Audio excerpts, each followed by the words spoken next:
And you're going to tell me or Don't try it, Jake. You can't kill me, and you know it. No, I can't. Me and my boys can. And I'm giving you 24 hours to name those men, and then we're coming to Dodge. There'll be blood spilt, Marshal. Jake, I give you my word, I don't know who did it. It's going to be a dream come true. That's tremendous. I'll transmit instructions to the robots to start packing up the plane to bring it back to Nellis. I just told you. You're making a bad mistake, Jake. 24 hours. Exactly. We'll be shelling an unoccupied location in outer Vegas to get their attention elsewhere. By the time they realize they aren't under attack, the plane and the bots will be long gone.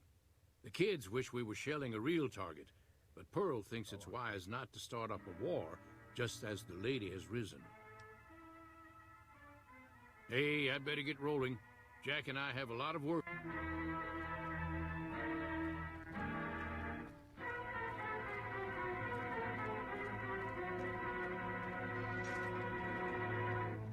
We will return for the second act of Gunsmoke in just a moment. But first, 300,000 volunteers are needed for the Ground Observer Corps. This spare time activity serves as a vital supplement of the Air Defense Command radar network, which has certain unavoidable blind spots due to the curvature of the Earth. Men and women from teenage up are urged to become ground observers. Get in touch with your nearest Civil Defense Center. Now for the second act of Gunsmoke.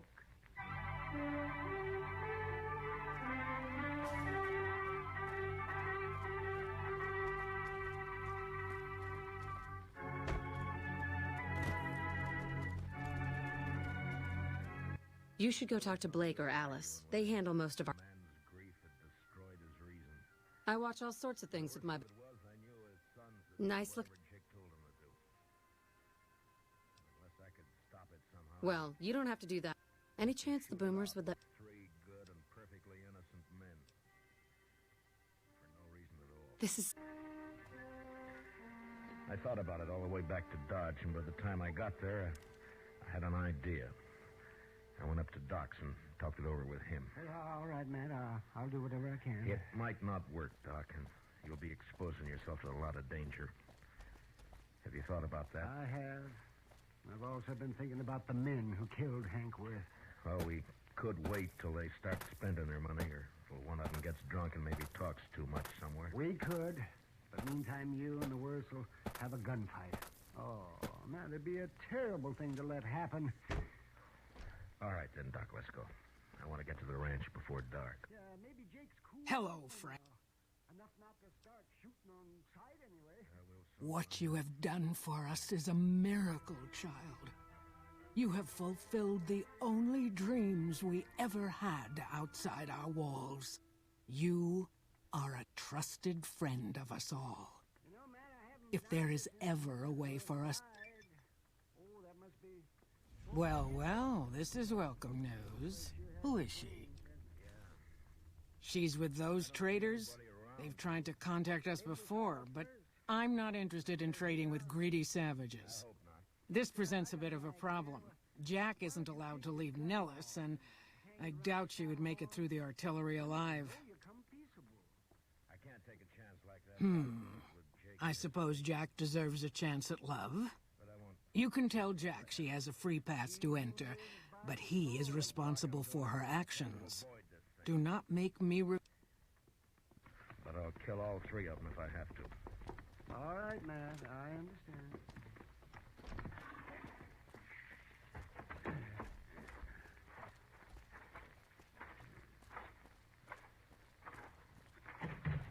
That's far enough, Marshal. Watch him, boys. If he makes a move, shoot. Yes, sir. Jake, I came here to stop a shooting, not to start one. You're going to stop it, Marshal. Just tell me who killed my son. If I knew I'd be on his trail, Jake. I'm not sure of that at all. This has been a dream come true to work on. What's Doc doing here? Here, take this boom. Tell him, Doc. I took the bullet out of Hank. He died soon after. What? That's right, Jake. Now come down here where we can talk like friends, and I'll explain it to you. Stay where you are, boys.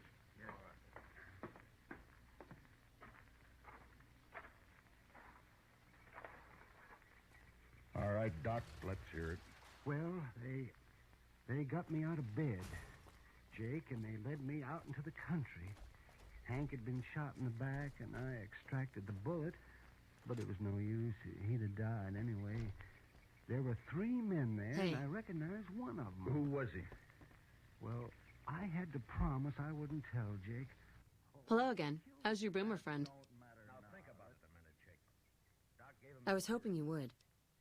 You're asking him to break it. Now think about it for a minute. There's one more thing. I have a work contract. Could you... Thinking about my boy, too. Hank's dead. You can't help him now. Shot in the back, and a coward who did it's run free. You want to help get him, Jake? Don't ask fool questions, Marshal. Of course I want to get him. Now then listen to me. Those men told Doc if he talked, they'd kill him. Yeah, they meant it, too. All right, so I got an idea now, Jake. We'll spread it around that Doc has identified the killer. Welcome to the Crimson... In the meantime, I'm going to lay low. Now have Chester... Ah, yes. Her infatuation with a boomer she's never met. It's a small camp. Word gets around. She's aware she's breaking her contract, which is undoubtedly why she sent you to talk to me instead of coming herself. Janet is free to leave, but she forfeits the wages she's owed. That's the price of contract breaking. Take it or leave it. Being sentimental is not how I made the Crimson Caravan so successful, but I'll allow it, just this once. Janet will be paid what she's owed. Consider it a gift. Those killers? Yeah. Look, Jake, Doc and I are going to go back to Dodge now. I'll see that the story gets started, and in a day or two, you and your boys can ride in, but separately, though. Otherwise, it might cause talk. I understand. And come straight to Doc's. We'll get there. Have you spoken with McLafferty yet? That's great. I can't believe you went through all this trouble for me. Left his office. I figured that'd make him look scared and draw the killers right into our trap. The rest of us sat around in his back room and waited. Chester kept us supplied with food and coffee, but we began to get pretty restless cooped up like that. And by the 5th night, we were being real careful with one another and over polite.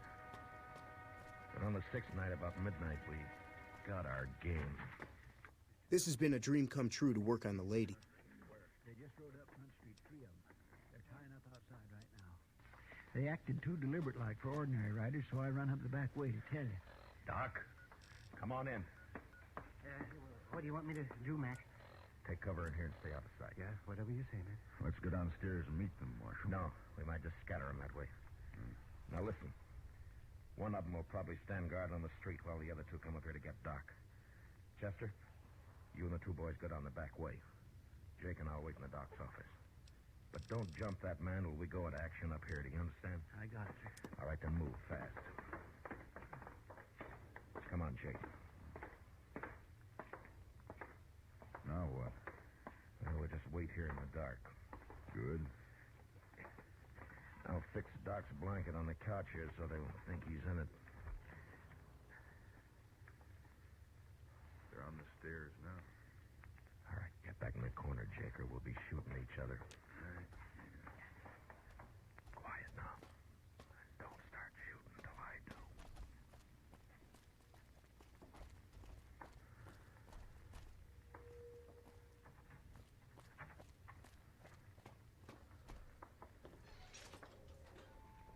Hello. It's great to finally meet you. Hi there. It's great to meet you as well. I'm glad you made it out You're here. under arrest, both of you. You're even more stunning up close than you were at a distance. You all right, Jake? Got one of them. And you're even more handsome up close. Do you think it'll be okay if I hang around here for a little while, so we can get to know each other better? Of course it would. I'll have you set up with some quarters with some of the other women. McLafferty's been riding asses again. Better lay low. Thank you for getting me here. Jack is a great guy. Thank you for getting Janet to Nellis. I've never been so happy in my entire life. Bye.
Gunsmoke, under the direction of Norman MacDonald, stars William Conrad as Matt Dillon, U.S. Marshal.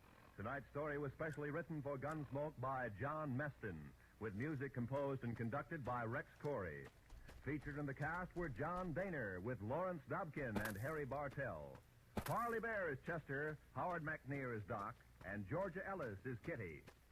Gunsmoke is heard by our troops overseas through the facilities of the Armed Forces Radio Service.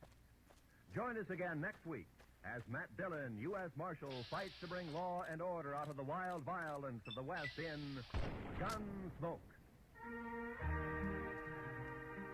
This is Roy Rowan speaking over the CBS Radio Network.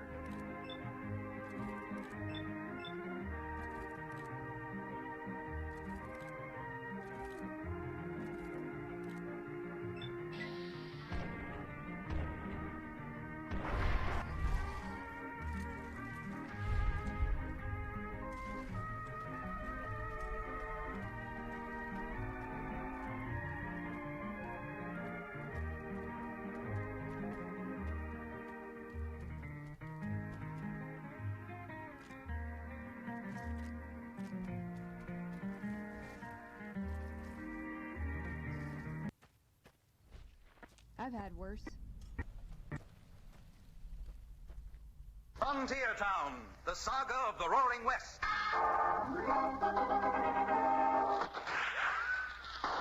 Frontier Town. El Paso, Cheyenne, Calgary, Tombstone. Frontier Town.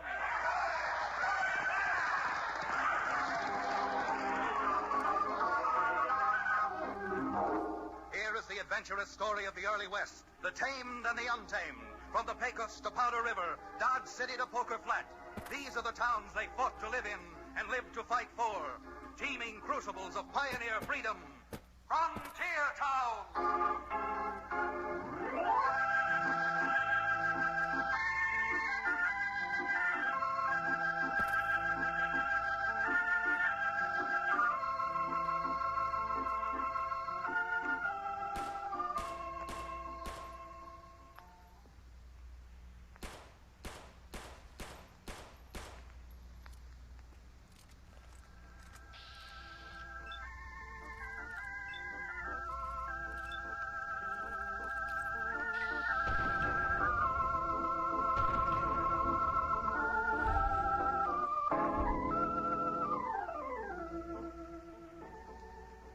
Howdy there.